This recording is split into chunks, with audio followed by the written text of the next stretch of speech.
Hello and welcome to the Columbus Area Solar Co-op. This is our first info session and we will get started at about 6:03 to give everybody a minute or two to log in.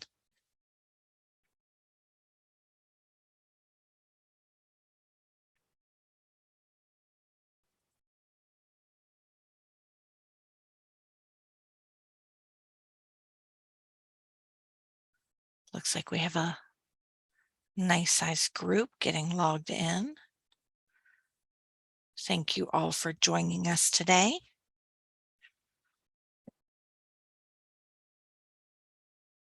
We'll get started with the program. In just a couple minutes, we try to let everybody have a minute to get logged in and settled in.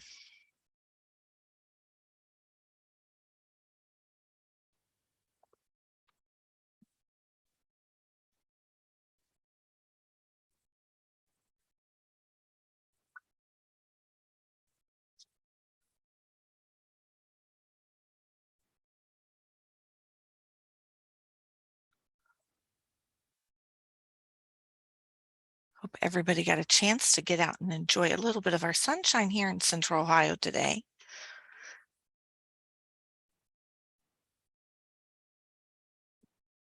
We'll be getting started in just a moment. Welcome to everybody that's joining us.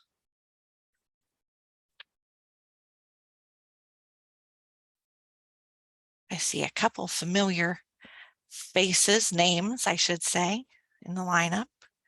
Glad to have everybody joining us this evening. We'll be kicking off the first info session of the Columbus Area Solar Co-op in about a minute.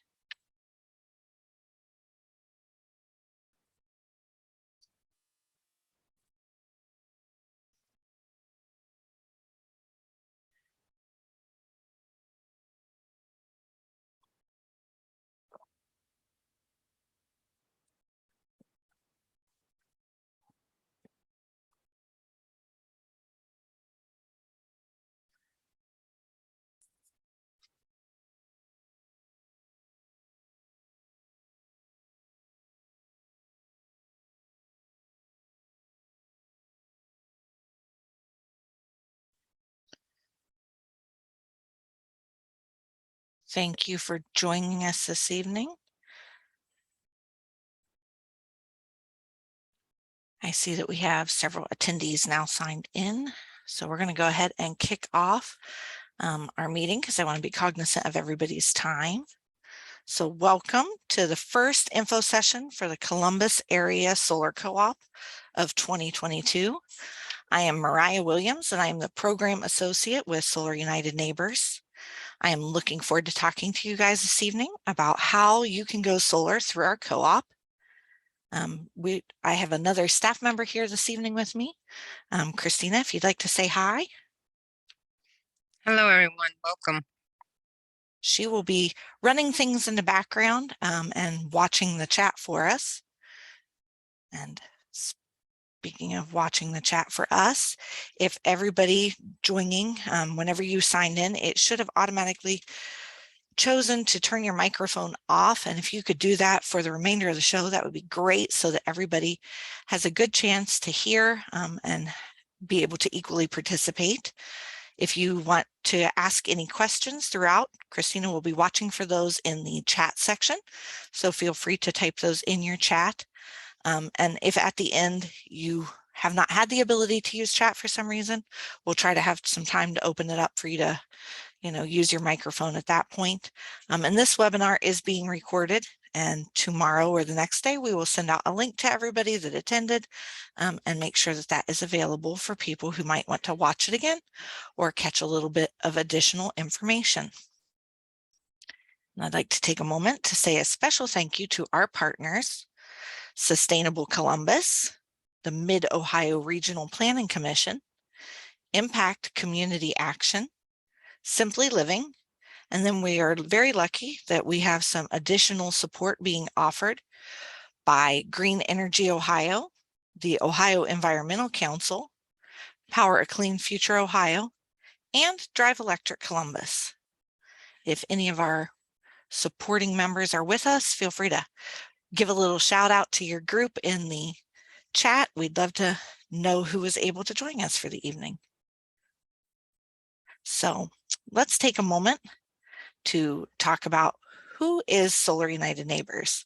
So we are a nonprofit and we are both vendor and manufacturer neutral.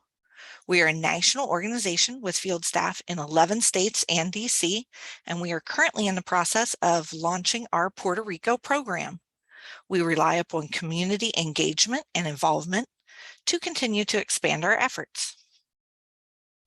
Here in Ohio, you can find our staff involved in co-op planning and organization, as well as helping to support awareness and adoption of solar-friendly public policy. For example, you might have heard recently in the news where we just passed Senate Bill 61 for expanded solar access within homeowners associations. And whenever the Senate and House go back into session in the fall, we are looking forward to helping work on House Bill 450, which is community solar. So how did SUN get started? Solar United Neighbors began as the Mount Pleasant Solar Co-op in Washington, D.C. back in 2007. Walter, who you can see on the left side of that picture, watched Inconvenient Truth with his friend Diego and came home and talked to Anya, who's in the center of the photo, his mom, and said, "Mom, we need to go solar." And she looked into it and quickly realized that it's a complicated and expensive process, way more so than she first thought. And she said, if we're going to go solar, why don't we just take the whole neighborhood solar? So they went door to door and started working on untangling the process of taking several homes in their neighborhood solar. And over the next 2 years, 45 of those homes would choose to go solar together. And thus was born the first solar co-op for us. So the all started coming in from all across the country with people hoping to organize similar programs in their area, and flash forward to now when we use that expertise to help develop programs across the country to fight for locally owned renewable energy and good policy. Our national impact has helped over 6,500 families to go solar, which equals out to more than 53 megawatts of rooftop solar, and 739,000 tons of CO2 have been saved by those systems. Here in Ohio's program, we started in 2015.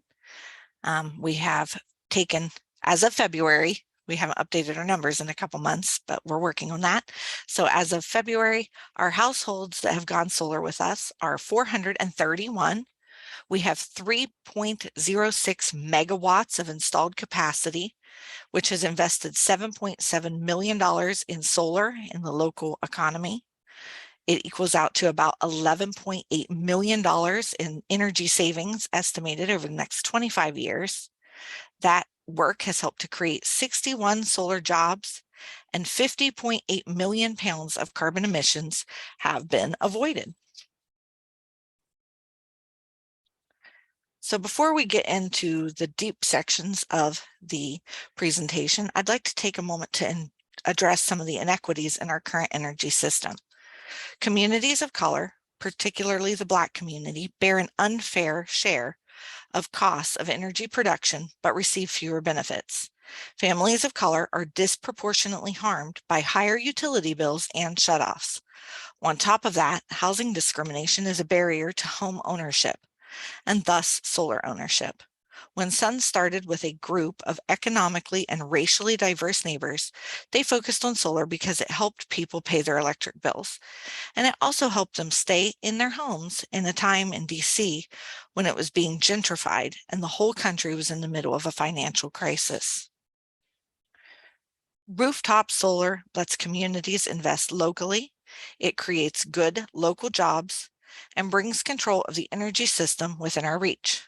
We're working toward a new energy system that everyone can participate in, one that is fair and equitable. And as a part of that, here in Columbus, as mentioned earlier, one of the groups that we're working with is the Impact Community Action Group, and they have a new program called Empowered, which is kicking off. They were a great group that dropped by our launch event on Tuesday, and they have students from our local community that come from the low to moderate income households, and they will be going through a 12-week training program where some of them will be learning how to put solar on rooftops. So we're looking forward to encouraging whoever our installer for the co-op ends up being to consider hiring some of those students on so that we can immediately help to put them to work in our community on solar. So with all of that in mind, here's what we're going to cover today. So we're going to look at solar technology, the economics of getting solar, and how solar co-ops work. And we're going to dive right into the first section, solar technology. Today we're talking about solar photovoltaics, which convert the solar energy into electricity. PV technology works to convert that light energy that we see from the sun into usable electric. And the majority of today's solar market is that PV technology. There is some solar thermal technology that can be quite popular in some areas for residential application for things like heating a pool, but we do not work with those in the co-ops just because it's not the most common type, and we're trying to help get everybody a fair pricing through bulk purchase. So if you don't know what makes up a solar panel, whenever they're sitting up there on your roof or those giant ones that you see out in a field, they are comprised of 60 to 72 cells that are connected in a series to form that panel. The cells are laminated in layers to seal out dust, moisture, and other contaminants. And companies producing those panels know that they will be exposed to all of those elements for at least 20 years. So they harden them using glass or metal backing along with aluminum frame to make sure that they will stand up to all of those things. Each panel measures about 3 by 5, so about the size of an American flag, and they weigh around 50 pounds. And now let's look at some of the other approaches to how those solar panels are attached to homes. So the first type of racking is the most common used in our co-ops that we're going to look at. This is the ones that are attached to your typical asphalt roofs. They're held on with a flashing system. And while these do penetrate the roof, the installer seals each of those penetrations. Sometimes we see slate, which is more difficult to mount on and will come with usually a little bit of an additional cost. Some installers do not work with it. So if you do have a slate roof, whenever you're filling out that form to actually sign up for the co-op, there's a space on that form. You can let us know that. And that way we take that into consideration whenever we have our selection committee meeting to vote for who the installer will be. And if you don't have one of those very common roof types like asphalt shingles or slate, not to worry, there are lots of other solutions. So here we're seeing a standing seam or corrugated metal roof that would need to use a clamp mount. And on a completely flat roof, you could use a ballasted system, which removes the need for roof penetrations, but it holds those panels down with a weighted system. So they have to make sure that your roof is structurally sound enough to hold that additional weight. And then another type that we all probably have seen in different places are ground mounted systems. So if you have the space and a lot of energy consumption at your site, ground mounts are more popular. They especially are popular on the outskirts of town here where, a little bit more rural, and they have the space to put those in.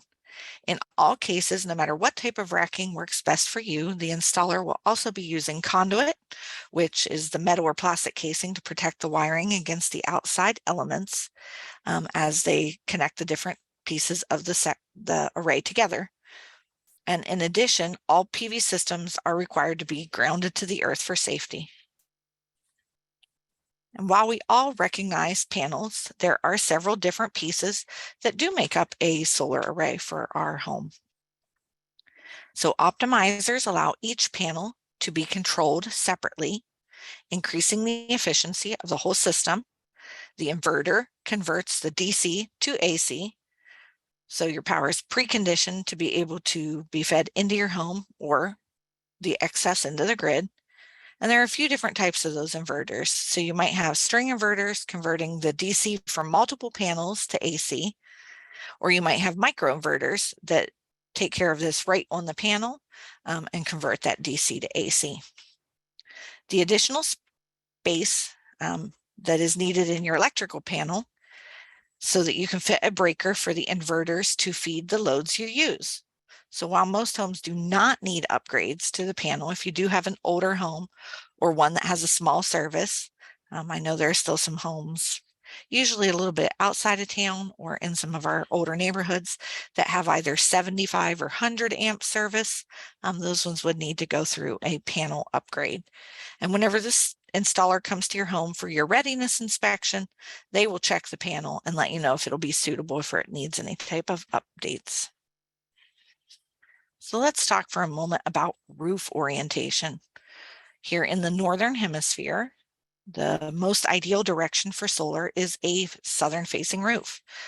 A roof facing true south with no shade receives the most of a location's solar resource. But east and west facing roofs are still workable, as they'll capture more than 80% of the available solar. Here in Ohio, we do not recommend north-facing roofs. It just doesn't prove to be as economically feasible for people. There's always a few exceptions to any rule on direction and stuff, depending on shading, the pitch of the roof, and some other factors. Ideally, you do not want to have a lot of shading for obvious reasons on your panels, especially between 9 a.m. and 3 p.m., because that's whenever we're making peak sunshine. And for your space, you want to make sure that you have enough space for those panels to sit. So if your roof is full of all kinds of different dormers, pipes and ventilation pieces sticking up out, that section of it may not be a great candidate. We usually are looking for 250 or so square feet of roof space so that you have that unobstructed amount to be able to fit a 2.5 or so kilowatt system, which is about the minimum most of the installers will do. And you also want to have a roof that has at least 10 years of life left. Those panels are warranted for 20 to 25 years, and you don't want to have to be taking them down a dozen times in order to service the roof underneath of them. And most installers won't want to install on an older roof that might be leaking or anything else because they don't want to have problems inherited by their systems. So before we get too much further into this, let's talk about some different terminology that we'll hear throughout. So kilowatt reflects the rate of the electricity, and kilowatt hour reflects the total used. For me, I always compare it out to a garden hose. So the garden hose is the kilowatts, and that's what's dispersing your water. And the kilowatt hours is the pool that you're filling up. So if you have a small pool, like you have a small home, you may need a smaller amount of power over the course of the day, and you can have a smaller system feeding into that. But if you have a giant big draw, all of a sudden, you're going to have a bigger hose, maybe a fire hose, so you need more kilowatts in your system. And if you have a giant home that uses more power, or something in your home like a hot tub or an electric car, you may need more kilowatt hours throughout the course of the day to fill that pool up. So each panel makes around 300 watts. So whenever we're looking at this little system size here compared to a figure of a man, this is a 4.2 kilowatt solar array with 350 watt panels. Each one,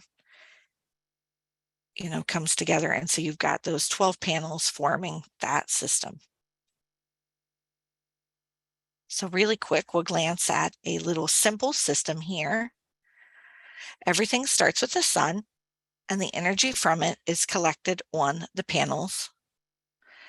The energy then moves to the inverter, where it changes from DC to usable AC, and the inverter feeds that energy into your electrical panel to be used by you. But what happens whenever you're making more energy than your system can use? Net metering. So that's whenever you have excess energy and it's pushed back out to the grid, and you in turn receive a credit from the power company for it. If you have an older style meter, one with like the little flipping numbers or the little wheels, you might actually get to see it spinning backwards. And then on the newer digital systems, like I think most of us here in AEP territory have, those smart meters, the system keeps track of it. It flashes some different codes and numbers throughout the day. And if I go out and look at mine, I'll often see like a negative number running on it. And that's just showing where I'm earning a credit to use in the future for my power. And here is a sample of a very simplified electric bill. So if your household pulled 300 kilowatts from the grid in a month, and you exported back out during the day an extra 200 kilowatts, then the amount on your electricity bill left over that you would pay for would just be that 100 kilowatts. And bills, as you probably know from looking at them, have some additional service fees for like distribution and generation. Those will still be there unless you're making so much in excess that you are offsetting that, which is completely possible. But that's something that you'll want to evaluate on if that's the right size system for your home. Many people choose to go solar for the security it provides and knowing that your home will continue to have power during an outage. But because we do not want the power to backfeed onto the wires and electrocute a line worker, inverters are required to shut off during power outages. It does that automatically, and it'll sense whenever the system comes back up working again. And I'm sure that too many of you probably had to watch these type of little charts and maps last month whenever we had the mass outages in our service territory and counted down the days till your power came back up. So the biggest solution that we can give you if you have a solar system and you want it to keep running in a power outage is to add batteries. That way you always have access to your electricity. This is done with a transfer switch and the battery backup. And some of the reasons that you might want storage is if you have frequent utility outages. Some areas are obviously more prone to those, especially areas that maybe have above ground lines and a lot of trees. Anytime we're having those severe storms, if you have critical loads at home, like a well pump or some medical equipment, or if you're just, wanting to prep and be ready for the next emergency or disaster. There is a simpler system that is some systems are eligible for that isn't a battery backup. It's called an in-phase IQ8. It is a type of inverter that has a dark start capability that would let you be able to access the solar during the day, but then of course it doesn't have any, capability of producing electricity overnight. So if you don't have room to fit a battery and you do think that you want to have at least some electricity during the day from your solar, it's definitely a conversation to have with whoever the installer is so that they can tell you if you're eligible for equipment like that you could add onto. And yes, solar panels can charge batteries while the grid is down. So we have my personal home, we have a 10 kilowatt hour battery in the basement. And then we have a couple electric cars and we can run our solar panels anytime, even if the grid is down, we can charge up that battery. We do something called self-consumption. So we don't start using grid power until usually well late into the night. Sometimes we don't use grid power at all if we're not running a lot of appliances or the air conditioning or heat.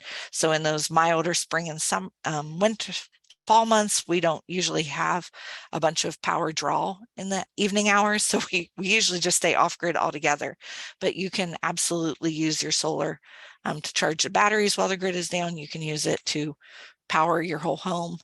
So even whenever we've had some mild outages recently, we didn't in our neighborhood have the days long outages, but we've had several, couple hour spells and such without it. And we don't even notice. Our power will sometimes blink. We have a couple systems that'll beep at us and let us know that things have switched over. But for the most part, we just maintain having our lights and everything else whenever our neighborhood goes down. So if you are interested in more information on battery storage, there is a great guide on our website at solarunitedneighbors.org/storage. It's a whole PDF document that you can find. It'll give you more details on those. And again, that's something that you can always ask the installer about, and they'll help you figure out, what would fit in your house, how many you would want to add to try to offset some of that and have that backup available if that's something that you're interested in. And then an additional component that you also might want to consider is an EV charger. So why would you want to add an EVSE, an electric vehicle service equipment, now to your home? There's installation savings because you'd be adding it in with a solar array. That portion of it would still be eligible for that 26% federal tax credit. It lets you future-proof your driveway or garage. In some cases, you might decide to add an outlet like you see in the bottom picture. If you're adding one of those, that's obviously open to use any type of other equipment. So you'd have an extra 1450, outlet, or an extra 120 outlet, depending on what type of service, or maybe you want both like you see in the picture. So you could run your Christmas lights or another dryer, a welder, a kiln, whatever you wanted to off of those types of outlets. And then you can also have a hardwired unit installed, which you can see on the other picture there. It's the like green circly looking unit. And that way, those are available. Another advantage to purchasing them during the co-op is that there's usually a lot of other people picking them up. So then that also has that bulk pricing and supply pieces available to it. So before we move into the solar economics, beyond Noah's question about batteries that we talked about, does anybody else have any questions for the solar technology kind of portion?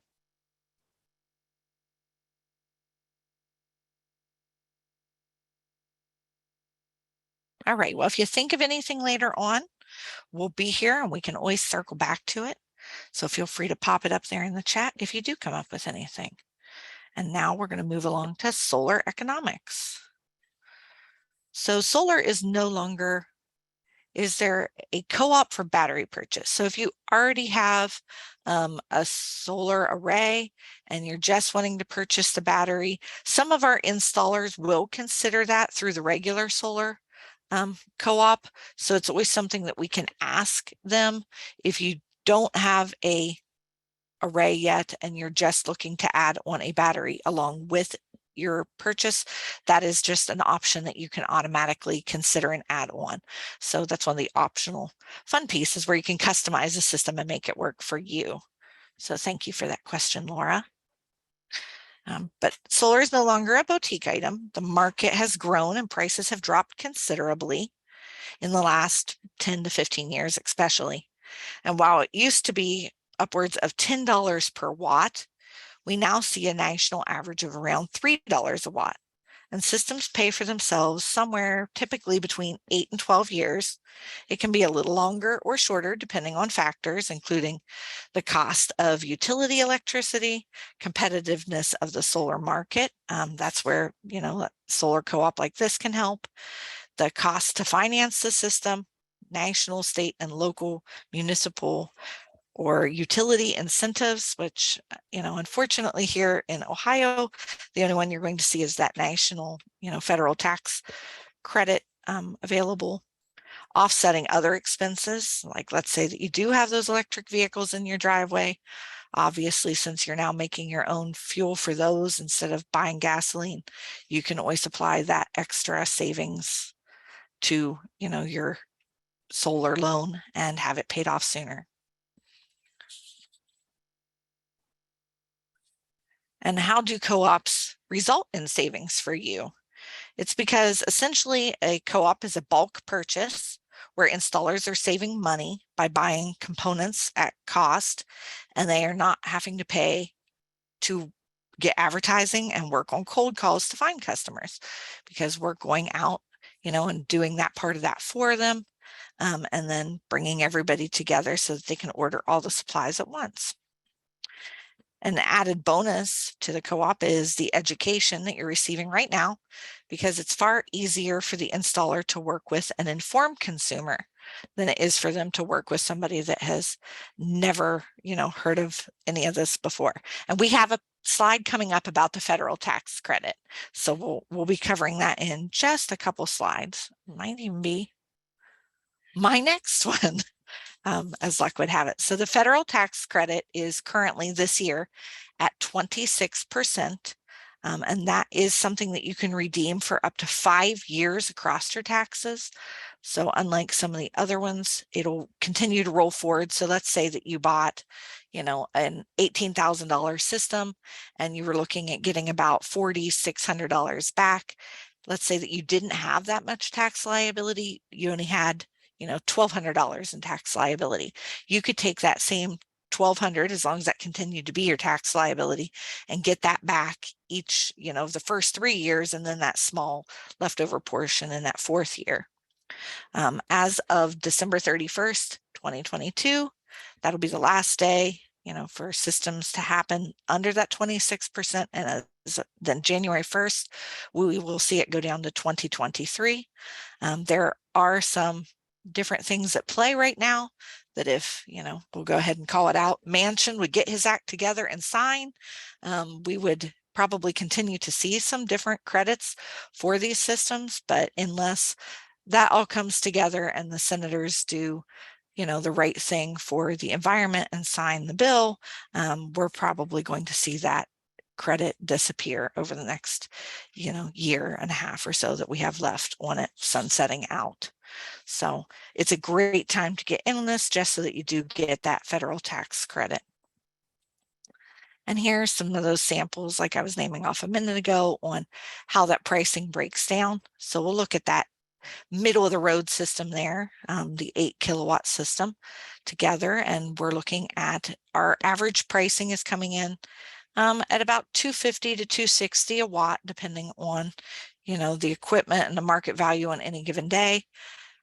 So that would mean that the system would come in at just a hint over $20,000, which with that 26% federal tax credit would give you back a little over $5,200 on your federal tax credit with it, bringing down the net cost, if you applied that tax money to the bill, to $14,900, give or take.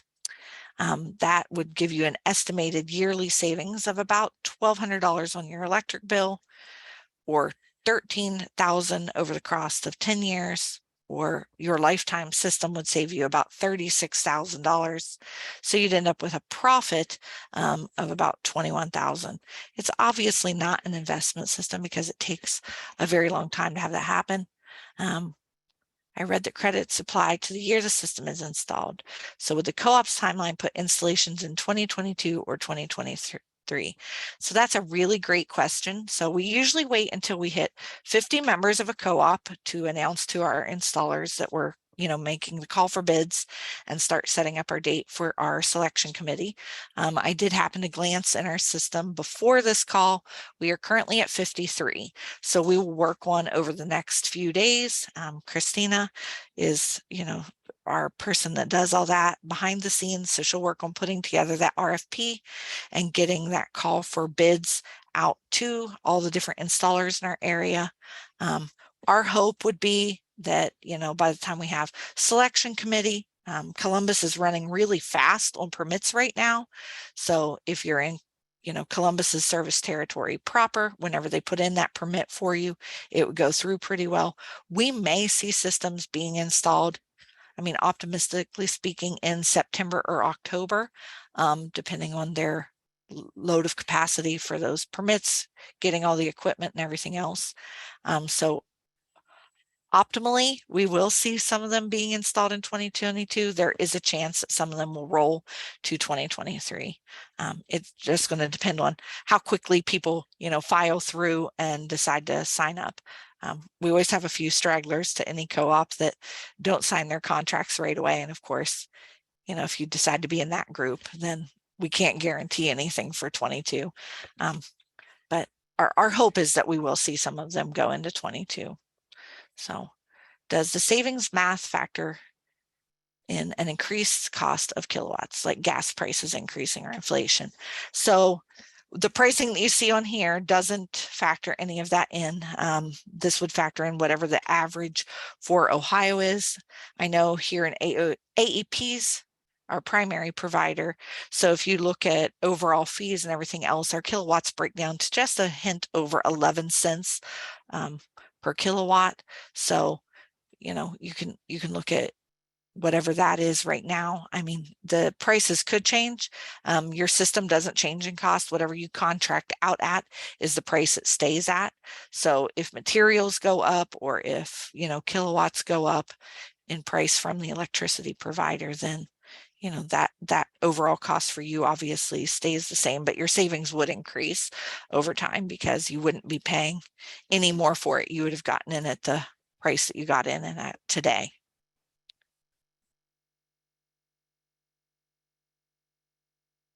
All right, so we'll move along here to the finance and loan page, because I know that that's an important one to a lot of people. It was to myself. So some of the options include that you might be eligible for like a grant program, something like REAP, especially for those of you that live on the outskirts of town, because that's a rural energy program that lets you get that. Sorry, my screen blinked on me and I lost my notes. So there's also home equity lines of credit where you can refinance to include the solar.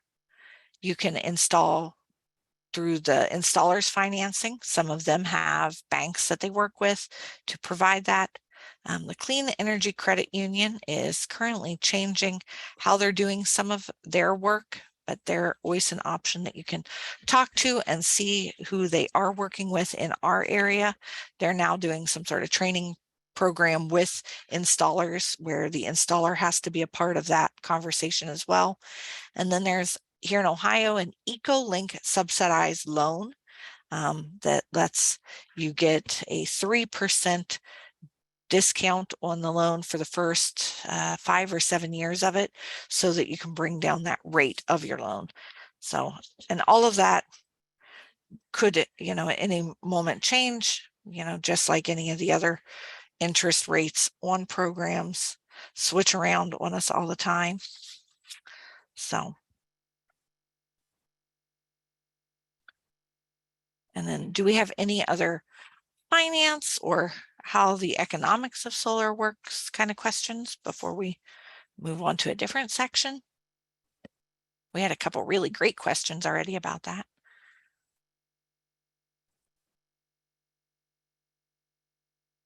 All right. Looking like we might have covered everything anybody's thinking about for the minute. Oh, how much more expensive do roof replacements or maintenance become? So that's why we encourage people to look at the age of their roof before they go solar, because there is a cost to have those panels removed and then put back onto your roof. So it varies from installer to installer on how much they're going to cost. But I would say that, you know, if you have any type of size of array at all, that you're probably looking at several $1,000s to have those panels taken down off of your roof, stored while they do any type of repairs to your roof, and then placed back onto your roof. So there's obviously a cost factor to that, and that's why we always recommend that you have at least 10 years of life left in your roof, if not a little bit more, so that you're not looking at that. Other than that, there's not really any additional maintenance costs or anything for your panels and such as a whole. It can actually help protect your roof a little bit, and you might see some additional savings because, like in our case, ours cover the bulk of our roof, especially the street facing side. And so our garage is a good 10 degrees cooler than it used to be, because the sun isn't directly hitting the roofing materials, it's hitting the panels. So it kind of keeps that heat down that way. And we've seen about a 2% change in our bills over the course of the summer and the, especially whenever the sun's so potent and would be warming up the house in the attic space, and it's not able to do that quite as much. So it helps out with overall cooling and heating costs too, just because it's another layer to your roof, so it kind of helps insulate in its own little unique way. All right, so it looks like our financy type questions are done for a minute. And again, if anybody thinks of one later on, you can always toss it up there in the chat and we will come back at it. But we're going to talk for a minute here about how solar co-ops work. So some of the reasons that you might want to join a solar co-op, they offer a good value in the installation. We went through the solar co-op here in Columbus 2 years ago on my own personal home, and we saved about 12 to 13% over what we have been quoted outside of the co-op, which over, any large system that you're having installed adds up to quite a bit of money for you to save. You get support throughout the process. So just like you're attending this, free class tonight, if you have any additional questions, you'll get an email address here in a minute that you can shoot us a message at and ask questions. You can, there's a way on our website that you can set up an appointment with Christina or one of our other, Go Solar team to ask some additional questions or have them look over a roof review with you. So there's a lot of support that we offer throughout that. It lets you connect with fellow solar enthusiasts. So all those other attendees that are in here tonight, any of the people that you see, at some of the other classes, if you decide you want to take in more of these, you're welcome to. And, you get to talk to people who are like-minded on it and get to become part of a growing solar movement. At the end of our co-ops, we always have a little get together of everybody that decides to go solar through the co-op, so that everybody can meet and talk about their systems and just get to know each other as a whole. So it's kind of a fun little thing that we do. And this solar co-op just kicked off. So we're doing a 3-month co-op here. So we're currently in the number 1 and number 2 kind of times where we do the learning through these free info sessions. We sign up to become a co-op member. That's a completely free process. We'll do a roof review and we'll, shoot you some different messages about what the process will be like and invite you to be a member of the co-op selection committee if you want to be. And we ask that you, if this is something that interests you, it might be something that interests your neighbors and friends, and you can invite them to join too. Sometime over the next, probably about 4 weeks from now or so, we will select an installer. So we have already hit well into that number of members that our solar installers like to see, so that they know they'll have a good bulk group of people to pull together. So we'll start collecting bids from those installers. We'll put all of that information together on a spreadsheet so that people can see it in a simpler fashion and we can compare it all out. Whenever you're registering, if you've already registered, you'll know what this looks like. And if you haven't, walk you through it for a second here. So there's a form. It asks for your name and your address. It'll ask if you're the homeowner or if you have permission to put this on your home. It asks like what your roofing material is, if you know. It'll talk to you about, what's important to you. Do you want, a local installer? Do you want an installer that has good hiring practices from, those underserved communities? Do you want an installer that uses North American or American made items more so than others? Is pricing the most important factor to you? And we put all of that information together as well on that same spreadsheet, and some nice little graphs to show you what everybody else in the co-op is thinking. And then whenever we get together for the selection committee, all of the people who volunteered to look over that information, they get a chance to do so on that form. And, we'll invite you to a meeting for that. We'll look over all those things and everybody gets to submit their bid, vote on who they think would be best to serve the co-op. And then we have that one installer, so that we can get that great bulk pricing for everybody. And then as we come up toward the end of it, I need to change the date on that slide. Sorry about that. I will work on that one, but the date for our closing is October 15th. So that'll be the last date to sign up for the co-op. Even before then, we'll see proposals going out to people, contracts getting signed, and installations getting started. But that'll just be the very last date that somebody could join and get to go through that whole process with us. We'll have installations going on, and after everybody is finished up, we will. Oh, so Christina says the date is set as of October 30. Well, that's even better to know. So, but whenever it is, sometime in October, whenever we have it all closed out, the last person gets to sign up, and then, we'll work through that whole process with them. And like I said before, if you're that person signing up on October 30th, you're probably going to look at, landing in 23. So if you're really interested in getting in on the 26%, and that's something that you're wanting, then, stay closely attuned to the thing, either join us for the selection committee or follow up immediately after it as soon as you hear who the installer will be, so that you can try to be one of those first few people signed up. Oh, so let's see. Sorry, I was trying to type what you had said. I think you're right. So we'll look into that date, and we'll make sure that that is well published to everybody.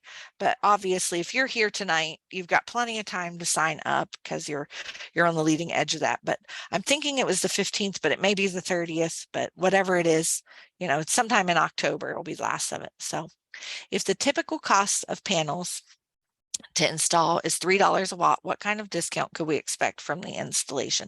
So that's your typical national average. So if you were to go get a bid today from somebody, that's the kind of price that they would be telling you. Our panel price through the co-ops, as it showed on the one breakdown page, is usually about $2.52. We're seeing a slight increase right now with some of the different shipping issues and product, supply issues that we have going on in everything all over the world. So that we're looking at probably 260 per watt, maybe 270. It'll all depend on, whatever the market factors are on any given day. But we'll be looking at, saving somewhere between 30 and 50 cents per watt, would be my guess. I'm not a betting woman, but if I was a betting woman, I'd say to fall in that 30 to 50 cents per watt range. How would a battery system with the solar impact the same overall cost? Okay, so the batteries are an additional part. So whenever they price it out, it's a turnkey system for you. So if you're just getting the solar, that price is all figured in. Everything from the solar to the wiring to the inverters that you need, all those parts are in that one base price.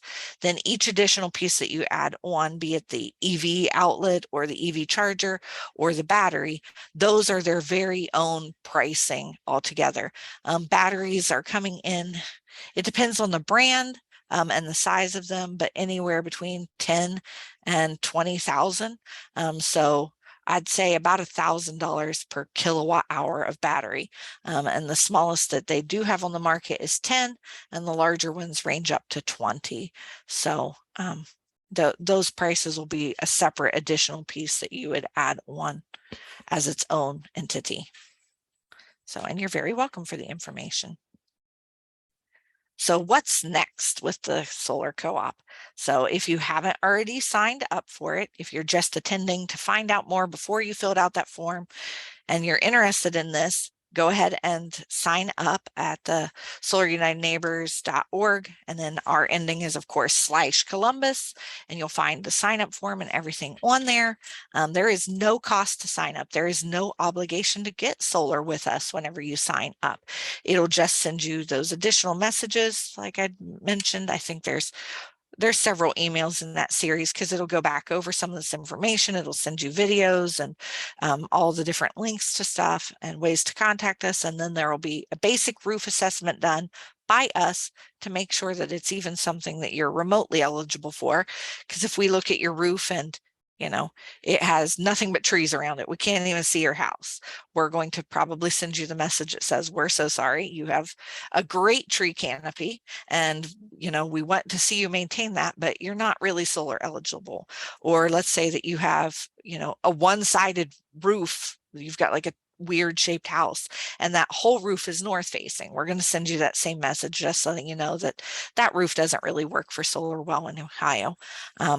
But if you've got a roof that in any way, shape, or form we feel like could fit some solar, we'll take some measurements of it from that satellite review. We'll, send you the message that says, you know what, your house could possibly be a good fit. Or if you've got, a really obvious southern facing roof with a great amount of space, we'll send you the message that says you absolutely can go solar. So, feel free to follow up with this. And then we'll continue to follow up with you as we get closer to selection committee to let people that are interested in that know the date. And after selection committee, everybody that's in the co-op will receive the message that says, here's who your friends picked to be your installer. Here's what the pricing is, and we'll see who all wants to actually join. The only time that you end up owing money throughout this whole process is if you sign that contract with the installer. So then you're in their hands at that point. And that contract is between you and them. We do nothing more than review it. The only names that will be listed on there are your names and the installer names. And so what are some other things that you might want to know about solar? So let's talk for a minute about our 30 million solar homes campaign. That is currently our largest national campaign that we're working on. More than 300 groups have signed a letter to Congress letting them know the importance of supporting solar. We have federal and state people all the time working on policy and legislation and trying to push for really great solar programs and energy programs as a whole, as well as social injustice support. So those solar homes would support communities with solar, saving money and creating jobs, as well as protecting the environment, and help to address some of the energy injustice that we see. It would expand access to solar ownership. We do have some programs that we run in some of the places. Like right now, we have a pilot program in Cleveland, Ohio, that is helping 10 families from the low to moderate income homes to go solar at a either big reduction in the cost of it or free. And as we can get access to additional grants and everything, we absolutely try to build those programs out to other areas because we want to help as many people go solar from as many different communities as we can. And how can you take some action? So in a moment, Christina will be launching a poll that asks, if there is any way that you would like to get involved with us, that you go ahead and answer that. It lets you learn about what's happening in Ohio whenever you register to be a member of the co-op. And whenever you register, you also get those updates by email. So it lets you, be involved in things like whenever we did our legislative push for the HOA bill, we had a letter writing campaign. We had a pre-designed letter and everybody could just check off, who their local legislators were. And we sent that letter to them saying, hey, if you could vote for this, I would love to see more solar access in homeowners associations and in condos. And we'll be doing the same thing whenever we work on our community solar bill here again in the fall, that we'll send out some letters that say, hey, I would love to see there be more community access to solar. And, could you help with that and vote for it? And there we go. So we have thankfully all made it through this presentation together. We'll check and make sure we don't have any other questions, but I have been and will continue to be Mariah Williams of Solar United Neighbors of Ohio. If you want to reach out to me or to any other members of the Ohio team, you can reach us at ohteam@solarunitedneighbors.org. And then we've got a couple other questions up here. Let's see if I can, the volunteer poll has popped up over top of my chat. So, do we understand the relative weight impact that the proposed fixed distribution cost increase will affect the break-even economics? For an average installation, assuming $100 a month bill, how long would the break-even period be extended? So if you only have about $100 a month bill, you're probably using a relatively small amount of kilowatt hours per month. Trying to figure it up. So, I mean, there's going to be some factors that without knowing what size your roof is, what way it's facing and everything else, that it's hard to determine, what size system that you would end up with, what that system would cost, and, what the direct impact would be. I mean, for a $100 a month bill, you'd probably be looking at a smaller system, so it doesn't, cost as much overall to install. So your break-even period should be fairly similar to that, like 8 to 12 years that they are even for, other systems. And then Laura's talking about, I said no, because I don't know anybody else, but I remembered I'm on my neighborhood email list. So are you indicating that you would like your answer changed to yes? Okay. So Laura, I will jot your name on my paper here, and I will let Morgan, our volunteer staff coordinator, know that you would like to, actually receive some of those emails, and she'll make sure that you're on all of those email lists, so that you do get those messages. And that's not a problem at all. And then, would the person evaluating our roof be from Sun or the selected installer? And the answer to that is yes. So first, we do a basic roof evaluation. Most of those are done by Christina. As you've heard, she seems to be doing everything behind the scenes here for us. She's our Heartland specialist for that. But she does have some other support staff that help her out whenever we get a whole bunch of them at once. So you'd have like Fatima or Roger or Eric, maybe filling in whenever Christina gets too busy to do that initial review. That one's done by satellite. We have several different programs that we look at and try to get the best view of your roof that we can. And then once you join, if you make it through and you decide you do want to go solar, whenever the installer is selected, they will come out to your home. They will take measurements up on the roof and really evaluate it and look over your bills with you to get a good feel for, how much energy consumption you do have, how much energy consumption you might be looking at, in the future or anything. So, and then Vincent is asking, how does the future look for solar recycling and saving our planet for future generations? So solar recycling has already came a long way. And most of those materials in there are glass and aluminum. So those are easy to recycle materials. There are some companies out there that are already recycling the panels. And in the next 20 to 25 years, before your panels need that to be done, there will be companies, a little bit of everywhere. It's like how the battery recycling, nobody else used to know about that. And now Redwood, which is, as Laura's mentioning, the guy that left Tesla and started a recycling place, that's Redwood Recycling, and they do the battery recycling. 10 years ago, that wasn't something too many people were working on, and now it's becoming a very common practice.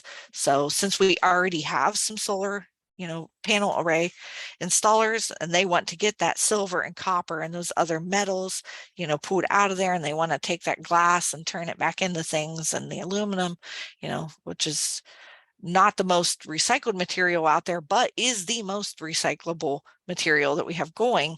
I mean, they can take those back apart and use them for other things. I don't know of any local recycling companies doing it, but in 20 to 25 years, whenever we look at our panels maybe needing to come down, and that's just a guarantee on how long they're going to be working efficiently, because they have warranties on them. If your panels are still working, 25 years from now, you obviously wouldn't need to remove them unless you wanted to. So, but you're guaranteed because you'll have a warranty that comes with your system. I know whenever our panels were installed in November of 2020, our warranty was for 25 years. So they guaranteed that we will maintain at least 80% of the original production on the panels for the next 25 years. And if we aren't maintaining that, percentage of production, then they will either come out and replace them or cut us a check for some amount of money of price difference. So it doesn't mean that the panels have to come off in 25 years. It just means that that's whenever your warranty would run out on them. So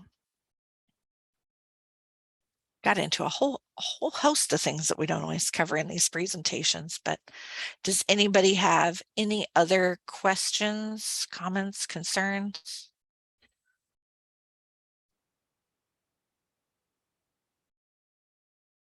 You'd worry that the installation company would be defunct in 25 years.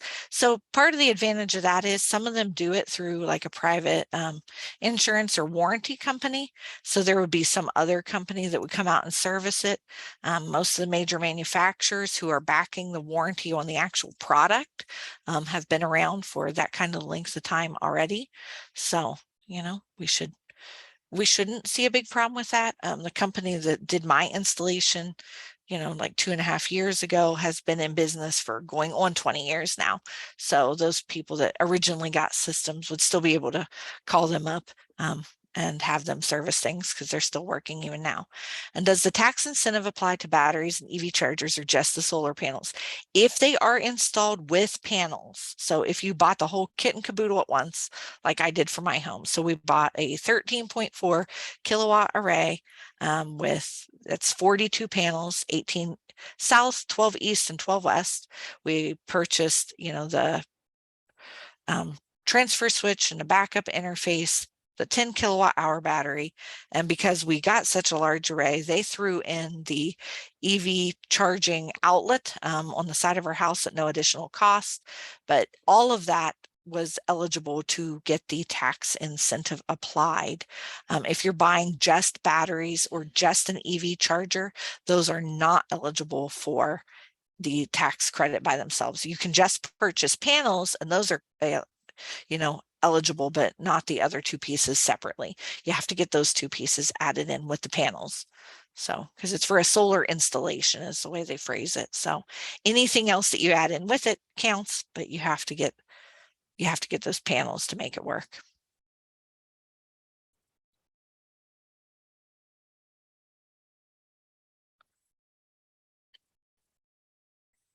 Anything else?